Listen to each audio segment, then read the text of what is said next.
Hello. Our story begins inside the main control center of the Death Star. The viewport slowly moved itself around to set its sights on the gorgeous core world of Alderaan. It had been a staple planet of the Republic for centuries, and one of the powerhouse locations for the Galactic Empire since its formation. Leia Organa had seen the power of the Death Star over Scarif, but that was just a small percentage of its true potential. She had been an Imperial captive since fleeing the Empire and finally getting chased down over Tatooine.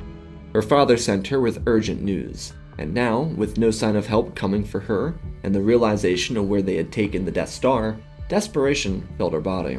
Leia had been a part of this fight since the day she was born, and separated from her twin brother, she had served with her father inside the Imperial Senate, and aided the rebellion across the galaxy. The Hammerhead corvettes, which helped the Alliance win the battle over Scarif, were given to Ghost Crew by her several years ago. The Princess of Alderaan was immediately questioned by the scaly Grand Moff himself. Tarkin had just claimed control over this battle station by backstabbing the architect of its creation. This was the project he promised his Emperor when the Empire was first formed.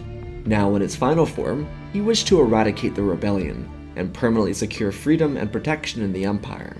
He paced across this command center and eyed the princess for extensive periods, telling her that essentially the game was up. She had to either inform him the truth or watch billions die.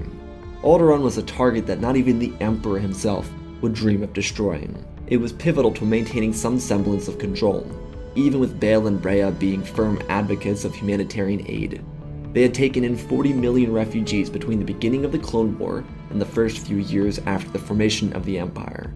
They were a diverse population, one incredibly important for his plans to maintain control over his regime.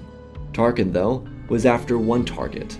He may have understood why Palpatine held such reservations about destroying planets like Alderaan, but he was more focused on the importance of victory. Scarif, in his eyes, was a victory, even with the Death Star plans running rampant across the galaxy. They would win. The Imperial regime was unstoppable. They would triumph, and he echoed this to his captor. He was growing more and more tired of this bickering, and with one final chance to tell him the truth, before he castigated her, he received an answer.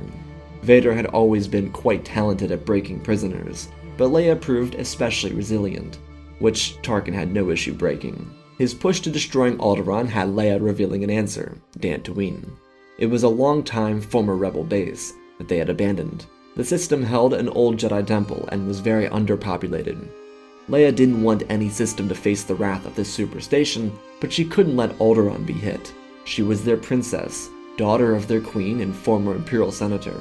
She represented all of her people from here, and as Tarkin grinned a terribly evil smile, he told the command crew to ready the weapon. Tatooine wasn't a worthy planet of their targeting. It was too underpopulated, and he knew that. Even if the rebels were there, which he was almost entirely positive that they weren't, it wouldn't be an effective use of their skills. Tarkin turned towards the viewport as the words jumped from his mouth. Leia, faced with the total destruction of her home world, days of torment inside of their prison, and the last of her family on the line, acted as best as she could. Her biological father grabbed her shoulder and pulled her back, but she, having seen his Jedi weapon before entering the command center, had other thoughts. Leia grabbed her weapon with her hand closest to it, and ripped it into a blaze of crimson fury. That same fury filled her entire body, as she spun around, knowing that Vader wouldn't loosen his grip on her shoulder. The Dark Lord's hand was completely cut off, and she continued her spin and reached out her hand. Hatred, frustration, and pure desperation to save her home world filled her. Tarkin watched as the scintillating emerald glow flashed out of the Death Star's main cannon. He then choked and gasped for air. The command crew all reacted. Everything was in slow motion. Stormtroopers raising their weapons, Vader watching in surprise, and the blast set to destroy Alderaan, already blinding the local population. Billions of voices in terror all cried out at once before being silenced. Leia could feel that, just as she had felt so much more in the days leading up to this moment. The same fire that led her father to murdering a tribe of Tusken raiders on Tatooine was eclipsed by what she felt here. The outstretched hand manifested a pool of the Force, and the Grand Moff was ripped off of the ground, gripping his throat in fear that immediately filled his body. When he eyed Leia, not Vader doing this, he knew that his life was over. He panicked, perhaps the same phase of fear that shifted through Krennic's body as he watched his creation burn him into stardust on Scarif. This would not be painless. Leia with a crimson saber marched towards Tarkin, and she continued to fuel her gifts into her hand and choke the life from the Imperial officer. Vader watched, raising his remaining hand to the stormtroopers preparing to kill Leia, and he continued to be amused. Leia was so imbued with the power of the dark side, her entire family was dead and she was using it to fuel her. And then, she shoved the lightsaber straight through Tarkin's body. The man dropped lifelessly to the ground, but she wasn't finished yet. The officers who filled the room were mostly without protection, and the stormtroopers had been ordered to stand down. She slung the heavy saber through the nearest officer, and her father watched her rage through them. Stormtroopers, looking for directive, raised their weapons again, a couple out of Leia's eyesight, but Vader snapped their necks in anticipation of them firing their weapons. The princess didn't stop until she executed the men who damned her planet to destruction. When she was finished, the entire command room was left empty, except for one figure. The shadowy Sith Lord, who had lost his hand again, just stood and watched her. She pointed the weapon at him as a tear slid down her eye, and demanded to know why he didn't save her planet. Vader turned his head to the ashes of Alderaan, so similar to what Scarif and Jedha would face, as their surfaces had been shredded. She marched forward, knowing that even if she couldn't kill him, she'd rather die trying because the Death Star plans belonged to the droids. They would get them to Yavin. As she got closer, Vader shook his head. What she wanted to kill wasn't him. It would never be him, because he was her best chance at getting true revenge. If she wanted to feel vindicated for her slaughter of these Imperial officers, then her next step was not to kill the only individual in the galaxy that could teach her how to harness her gifts. He had not made the connection to Leia being his daughter. All Vader knew is someone too young to have been a Jedi had enough rage to be the true apprentice he needed. The individual who had never used the Force, knowingly, resisted his torture techniques, which had worked on Jedi before. The individual who was able to fully lift Tarkin off the ground without any training in her first show of the Force had potential. There were individuals who could be trained, who came from nothing, and then there were individuals with natural talents, enough to become something greater if utilized properly. Vader pulled his saber from her hand and accessorized it. The door opened and a bundle of Death Troopers entered, having received a distress call from one of the engineers. Vader, without even thinking, whipped his saber down the hall and killed all 8 of them, before pulling it back to his hand. He turned towards Leia and told the princess that this was her one chance to prove her worth. Do not make him regret what he had just done. She was still filled with fury, but she followed the Dark Lord, intrigued by the revenge she sought, because she herself did not know what he was talking about. Leia had just felt a taste of the power she needed, and having acted on instinct as her father would have, she had just opened a pathway for an entirely different pursuit to destroying the Emperor. Her family was dead, her biologicals killed before she was old enough to remember them, except for Padme, and now her real family, the one who took care of her and raised her, were dead. Bail and Brea and billions of lives, an entire culture, an entire planet wiped from the face of the galaxy. The energy plans that he has concocted to hide his vicious creation could no longer persist. The death of the command crew wouldn't be covered up. The operational commandant of the Death Star, who sat underneath Tarkin's command umbrella, would receive intel. Vader specifically gave command of the station to him. This was not Yularen or any other high-ranking Imperial present. More than enough Imperial officers have been ruthlessly disposed of in the last few days. Tarkin was just another changing of the guard. With Partagaz, Krennic, and Wilhoff gone, no more errors could be made. Enough security breaches and fallacies had been created. Vader didn't care about how the destruction of Alderaan would look, yet. He just knew that Palpatine would want Tarkin dealt with as a result, and he told the commandant this. Leia would officially be removed from the Death Star, by request of Lord Vader, and he would abandon the planet Killer, with his daughter and a Lambda shuttle. He didn't know or care that they were related by blood. Vader just knew that there were too many untouchable underlings that served within the Empire. Individuals permitted to live without being touched because the Emperor deemed it so. This only involved Vader because he knew the day would come when his position would no longer be needed. Sidious's loyalty to the rule of 2 had never been for the traditional importance, but for the manipulation of tradition to best suit his desires. The rule of 2 was just a means of controlling Maul, Tyrannus, and himself, until Palpatine needed something else to fulfill his needs. It's why Vader couldn't outright kill the Inquisitors. It's why there was a mysterious figure that frequented the Imperial Palace. If secrets could be kept from him, then Vader would repay a favor by taking this princess with him to Mustafar. The castle was his only safe haven, and his personal caretaker, Vene, would maintain communication with the Death Star and Coruscant, in case any changes were made immediately. Vader and Leia spoke briefly in their transit from the ashes of Alderaan to the castle. Most of their discussion revolved around what Vader would ask of her, and why he was doing this. Despite how blandly boring his life had become, and how the bureaucracy of Imperial rule was a complete doldrum for him, he did pay attention. It was never too intricate details that his master would pay attention to, but it was enough to understand what he needed to know. He couldn't just take the throne for himself, so he remained loyal. But sometimes an event can reshape the galaxy. Sometimes there's a change in the winds. Leia was that singular change to encourage this. Vader knew, regardless of Leia's outburst, that there would be ramifications on the Empire. The Senate remained silent when genocide struck Gore. They had an outcry at the fabled mining disaster at Jeddah. They were silenced when Palpatine disbanded the Senate. And of course, there would be protests galaxy-wide over Alderaan's destruction. This planet was supposed to be an untouchable location, because everyone loved Alderaan. Even during the early years of the Empire, when Bail Organa was outspoken against Imperial policy that furthered Palpatine's agenda, people continued to love him. Alderaan took on more burden than any other core world, so people had to be nice, so they didn't face the same struggles. 40 million people were taken in by them, during and after the Clone War. Palpatine obviously didn't want Alderaan to be destroyed, but now he had to deal with its ramifications. A changing of the guard in Vader's mind could ease the galactic populace, though a change of the guard was only possible with assistance. Vader recognized that the moment Leia lifted Tarkin off the ground. For now, initially, Vader would instruct the bare minimum of his daughter. These were lessons in the dark side, the promise of revenge against Palpatine for destroying her home world. Had Leia not been starved, tortured, and watched her planet burn, wouldn't have the extra encouragement to do this. But there was rage. She felt that power when she took Tarkin's life, and there was something sickly addictive to it. Thanks to the natural unknown bond of father and daughter, they were able to begin their training quickly. Neither knew of their relation, and there was no attempts to make one known. Vader and Leia knew what they were doing. This was not the continuation of the rule of two. This, more than anything, was a business transaction. Leia was making this sacrifice for those lost at Jeddah and Scarif, her family and the rebellion. She didn't care about the Sith or Palpatine's empire, and Vader didn't pretend that she did. It would be easier if they just got each other what they wanted, a new empire for Vader and Palpatine's head for Leia.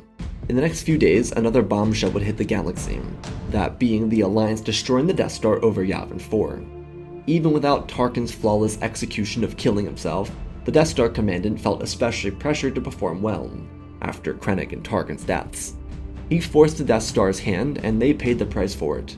In a similar fashion, a lone X-Wing guided by two fighters would destroy the superstation. Without Vader, Biggs and a couple of other rebels would survive the battle. Sidious was even more annoyed, but the fact that his apprentice and the Princess of Alderaan weren't on or with the superstation was fascinating to him. Palpatine, sensing something off, sent his apprentice to deal with the rebels on Yavin. Rumors from before the station exploded said that Obi-Wan Kenobi had managed to return again. This was more than enough to get Vader to leave Mustafar. Sidious knew that the rebels were likely smart enough to abandon Yavin before the Empire got there, and pretty much they wouldn't. The last to leave were the Friends of Cassian Andor. They memorialized their friend and took Biggs' plans to take care of them elsewhere.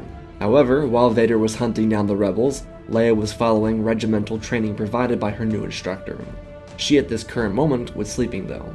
Thanks to Vader's vast collection, she was able to sleep in thick robes, which kept her warm in the castle's chilled atmosphere.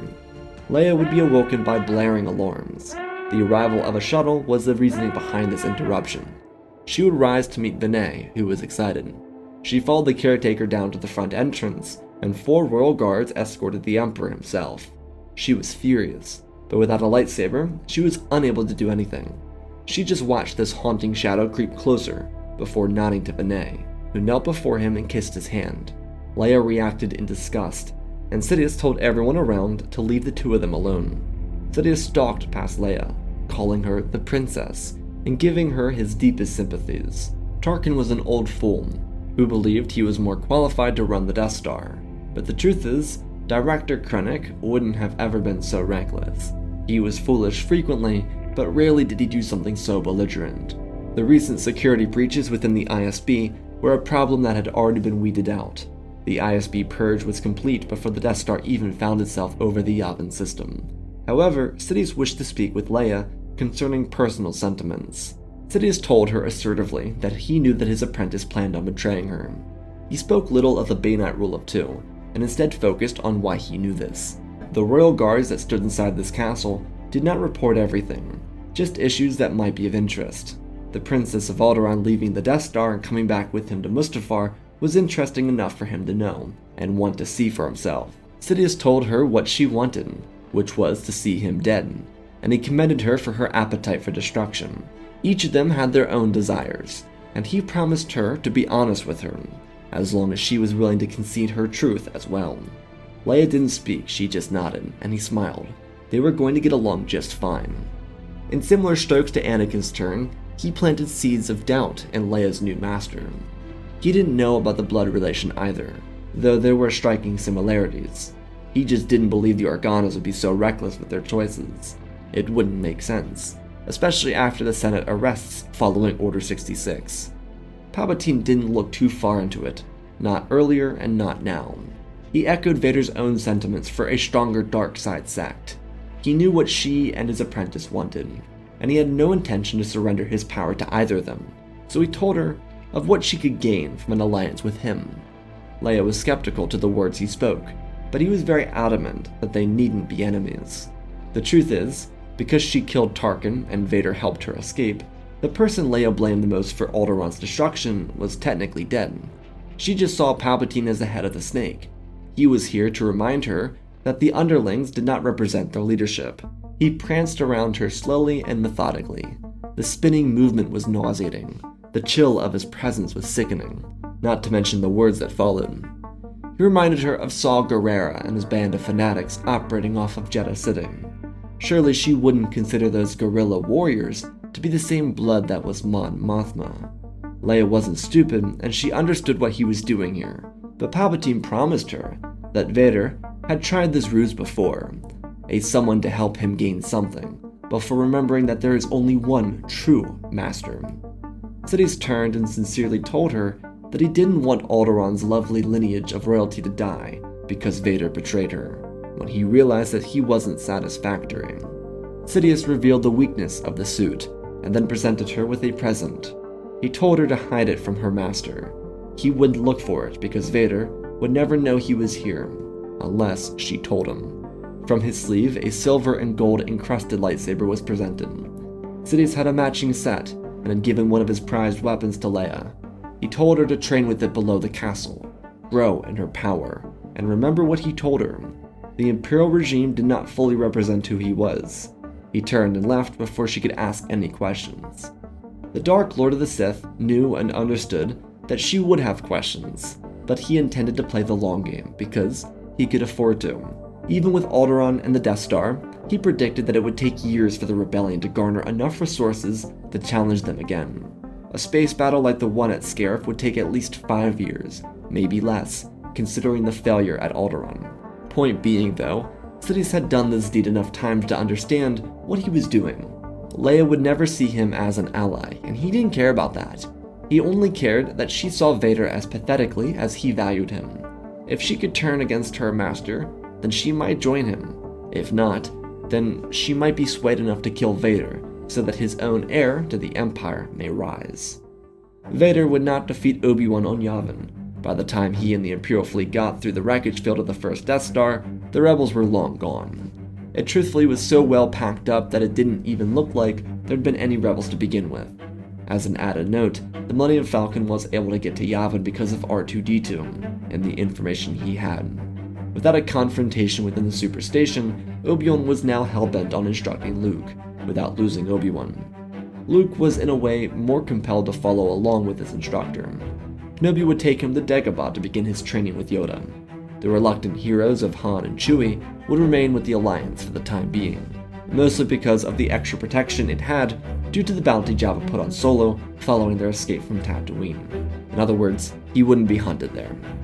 Darth would return to Mustafar though, and continue the training of his new student. Leia and her brother were training across the stars at the same time, though it was arguably fair to say that she was progressing through her instruction much quicker. Leia had always participated in high-effort activities. Her understudy with her father on Alderaan for the Senate was ruthless, and even more, Leia was highly goal-driven. She, within the weeks following Palpatine's visit, would come to actually believe that he planned to be honest with her. That's because he was, and he had very little reason to push her for ulterior motives than what he said. If she joined him or not, it truthfully did not matter. But because of this focused pursuit of murdering the Emperor and assisting the Alliance with their triumph over the regime, she excelled through her training. She took the minor aspects of the Force with as much seriousness as possible. Meditations, telekinesis, and other easy uses were highlighted focuses for her. Vader always pushed the next grand use of the Force in whatever way, but she always practiced the basics. She understood that preparation was key, and to know the basics perfectly would be what she needed to kill. It's how she pursued every challenge with her father on Alderaan, understanding the basics to be prepared as possible and thrive where no one else could. Luke, on the other hand, felt that the regimental training presented by Obi-Wan and Yoda was like his uncle's reluctance to let him leave Tatooine. He fell behind rather quickly because he felt like he couldn't breathe on Dagobah. He craved adventure, his sister desired results. This was the immediate and most visible difference. Over the next several months, Leia's struggles would be more identifiable. Bail and Breha had always been her rock and support system. She was used to operating without them, and she was a respected leader within the Alliance. But by this point, everyone would likely assume she was dead, and honestly, in her mind, she wasn't far off from that. She spent a lot of time, during her most vulnerable moments, thinking and reflecting on those who inspired her the most. Two speeches came to mind first, Ezra from Lothal and Marva Karasi Andor from Ferrix. They may have been targeted for small audiences, but Leia always listened. She, like Marva, was looking to be lifted here, and she was recalling frightening words. She reflected on being lifted by the dead. Marva was dead when she gave her speech to Ferrix. Leia thought of her parents, and how they may have fought back against this regime. She refused to lose herself. Despite her practices, Leia was constantly challenged, because she was alone. By this point, she had spoken to the Emperor once again, and those same seeds of doubt sat within her head. There was also yet another wound sitting here on Mustafar. It came from Vader, and it sat between them. As they continued to practice together, the bond of master and apprentice highlighted some other sort of bond. Sidious had hinted at her potential relations, not knowing the truth, but merely speculating, based off of the boy who destroyed the Death Star. There was confirmation that a Skywalker survived. So what if the child was actually twins? Vader's wound came from the truth. He became interested in the name, not the person, because he didn't know that Luke was a full-blown Jedi training on Dagobah. Vader wanted his son, not some daughter of an aristocratic family from Alderaan, which wasn't even the proper way to address the fallen monarch. It continued to escape him that this girl could potentially be his daughter, could potentially have some sort of relation to him. Perhaps that was ignorance or foolishness, but it created enough of a divide where Vader opted to search for Luke, leaving Leia to train with a Bogan staff, versus the Royal Guards. But she, using Palpatine's saber, would train. The darkness engulfed her because it was her only support, and yet her eyes were always on the prize. Sidious was the target. His words to her meant very little, but he was right. He promised to never lie to her, and he never would. Palpatine had no need to lie in this relationship. He kept himself as honest with the princess as possible, and she could, as her power continued to grow, sense this. She'd always had a keen understanding of people. Sidious was especially hard to read, but once she developed her skills, she became unnerved by the truth. Palpatine never lied to her. This perhaps frightened her more than anything the Sith could do or teach her. Honesty meant he hid nothing, which forced her to doubt herself more than ever in her life. Sidious had to be lying. He had betrayed the Republic. His career was built on a lie, but he remained open, thus forcing her to doubt Vader's intentions more. Even without Luke or Leia as vocal contributors to the Alliance, Mon Mothma and General Syndulla were. They maintained the fight and kept the Empire on its toes. The Alderaan incident turned systems away from the Empire, and the system itself formed together its military powers to crush resistance. Leia knew two truths. She was not ready to destroy the Emperor, and she could not survive betraying Vader. But that was also the problem, because Vader wouldn't sacrifice himself without finding his son, who destroyed the Death Star and vanished from the face of the galaxy. This would inevitably lead to a stalemate on the Galactic War and the internal Sith conflict. Sidious hoped that Vader found Luke, because he had no problem forcing Skywalker and Organa to fight to the death. That, in Sidious's mind, was the perfect way to pick his new apprentice. He would kill Vader no problem, but the survivor of the two of them would then fight his own heir. Or even better, he could start the Rule of 4 and prance on Vader's remains. It really didn't matter. Sidious's main concern anyways wasn't torturing Leia with the truth. It was gathering Imperial systems up to remain loyal. Even with such unluckiness in Tarkin's actions, he still found himself in favorable positions. Though the one big switch in the dynamic on Mustafar would be the final revelation, one that had been bubbling for so long. It was truly one of the worst moments of Vader's life, eclipsing the moment he learned of Padme's death. It was because he learned that Leia was his daughter. A blood sample was taken by Vane when she was sleeping. This was encouraged by the Emperor, not by Vader. But it was done by Vane's own will anyways. The DNA matched Vader's, and it was immediately reported back to both Sith Lords. Vader was distraught when he learned this, because he realized he had his daughter the entire time and had only been openly neglecting her for the hope of finding his son. He had just shown her who he valued more, even when the truth wasn't revealed to him. This did make Vader abandon his chase for Skywalker, because it meant there was something and someone to gravitate towards. Leia, though, played the part. If she could be honest with Palpatine, then she could afford to lie to Vader. She could play the role he wanted her to be, the daughter he abandoned, betrayed, and left for the other child he also neglected. Leia did feel some shame in having never met her brother, but there was never resentment for Brea or Bail. They understood the risks of having her, let alone another. It wouldn't be worth adopting both in Leia's own opinion, so she kept quiet and continued to focus. Though with Vader now wishing to make things up for his daughter, he became more attentive, thus rewarding her with the chance to start progressing in ways deserving of her capabilities. Outside, there would be some minor changes, but Han Solo remained around the rebellion, pretty much using them to give himself cover. He joined them prior to the Battle of Hoth, because he didn't want to get caught by some bounty hunters chasing him. He was a part of the Alliance when it suited his needs, and the rebels dealt with it because Mon had experience with individuals like Solo. While Cassian would have probably beaten Han to death with a mallet, they were similar in some respects, so she chose to be patient with Solo because he was a good ally. Before the second Death Star could get its armored plating, produced by Imperial labor camps, the changing winds would strike the galaxy. Sidious had given Leia one last opportunity to join him, to see his path, because he knew Vader was preparing for a strike. The Sith apprentice saw that at this current moment, the stability of Imperial politics and the war effort were balanced enough where a leadership change could be welcomed by the galaxy. Palpatine planned to see this to fruition. It was also at this point that Ben Kenobi and Luke Skywalker were seen again with the rebels. This was Vader's chance to end things on his terms, and be content with it. He and Leia abandoned Mustafar to find the Emperor instead of his palace on Coruscant. When they arrived, the Sith Lord was seated in his throne for the pure theatrics of this engagement. He could sense it was coming, but he also knew because Leia promised to be truthful about one thing, and this was their attack on Coruscant. All she had to do was activate a communication device shared between her and the Emperor. It was a weird relationship, but had served its purpose in his eyes. He knew that they were coming to kill him. His heir was by his side, and she was eager to prove herself.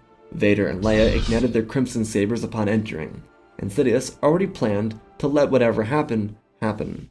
Mara Jade, his student, rose to attack these vicious traitors, and Vader moved on the Emperor, using the Force to fling Mara from his sights.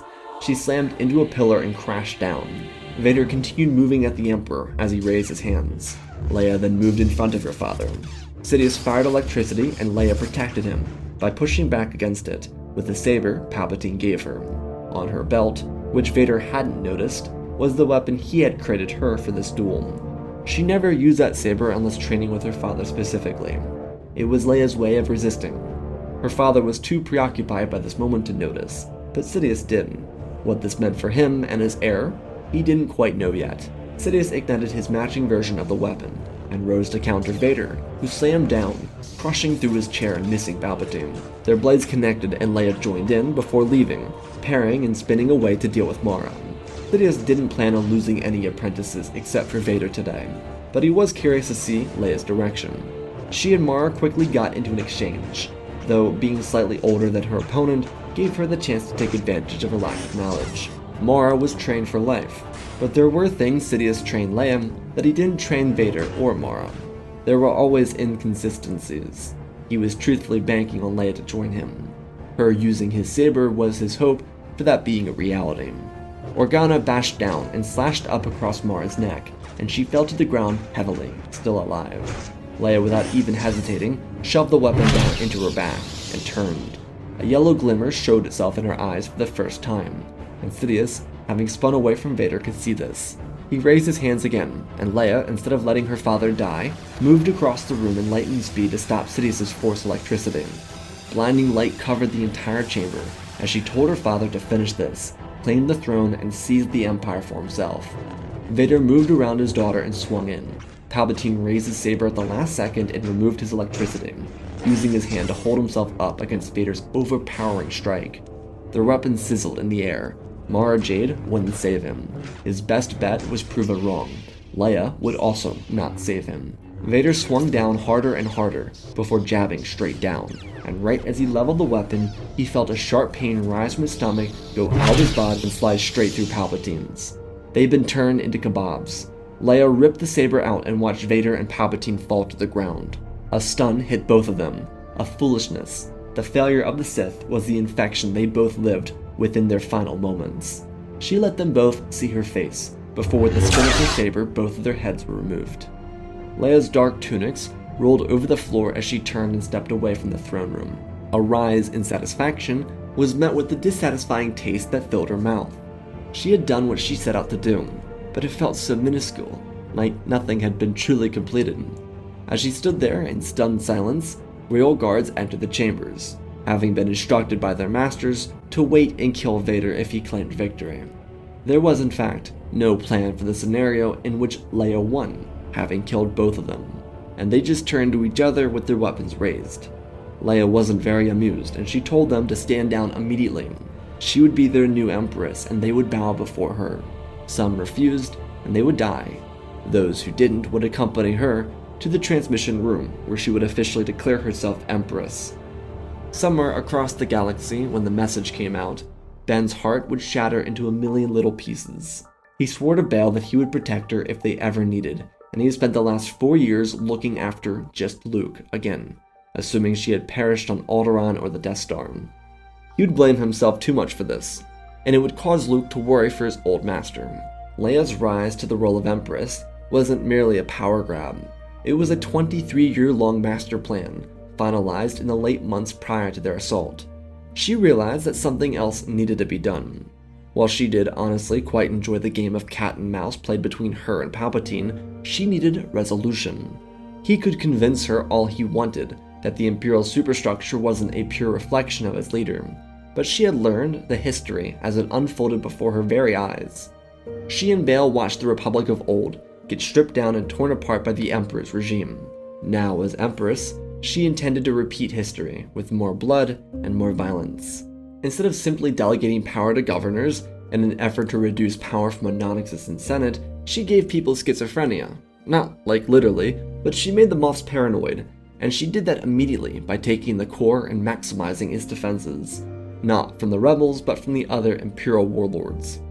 As Palpatine arrested former members of the Delegation of 2000 with his Gestapo clone force, she would have people who didn't swear loyalty killed. Imperial officers first, obviously. This was her way to maximize paranoia, because not everyone would want to swear loyalty to the new Empress. She, in the first few days of her new term, would turn the galaxy against her. Those who swore to Palpatine's empire stood up. Those who remained loyal to her fought back. And of course, what good is galactic political destruction if someone can't involve the warlords to soak up the damage? The first battle came on Empire Day, and it was started between the core and another subsection of the core. Superstar destroyers and TIE fighters engaged. Imperial forces went for the throat, and she hid in her bunker on Coruscant. Using a changer she abducted, and some alchemy learned from Palpatine in her spare time on Mustafar, Leia created the perfect instrument of the Empire's destruction. The second Death Star would be abandoned, as war was waged across the galaxy. Leia's changer, prisoner, which would perhaps be her greatest sin, remained in the bunker. She, from other locations around the galaxy, continued to sprout propaganda bullshit for the masses to eat or be disgusted with. Leia made herself a villain or a hero, the face needed to unite the galaxy, or the individual billions neglected to see in Palpatine.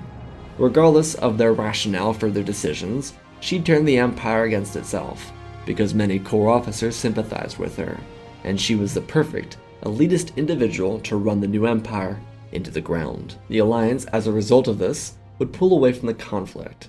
They didn't need to be involved, and Leia sent a very important message to Mon Mothma. It was a simple phrasing, but the message wasn't the important part. Leia said to her, "May the Force be with you," and within the message were trillions of credits embezzled out of the Imperial banks that Sidious used to create the Death Stars. Because people were fighting conflict, the money that vanished never became a problem. This gave the Alliance the funding it needed for pretty much anything, honestly. It was the combined budgets of the two Death Stars, Operation Cinder, and whatever Necromancer was, which was basically the funding for Starkiller Base, Palpatine's resurrection, and the Final Order fleet. None of these would see completion because the funding vanished overnight. Masameda would be paraded around to rally support and credits, but it didn't matter. Whatever Leia got, she sent to the rebels, and her changer would continue to do her bidding inside the bunker like a cryptic mutt. The poor woman who Leia captured was essentially a slave to her. Leia hated that she did this, but if she had to do it again and again for the betterment of the galaxy, she would. After years of conflict and civil war, the changer would kill herself inside the bunker, per Leia's instruction. A brutal end to a person undeserving of that rage. However, it was in this death that the galaxy could be saved.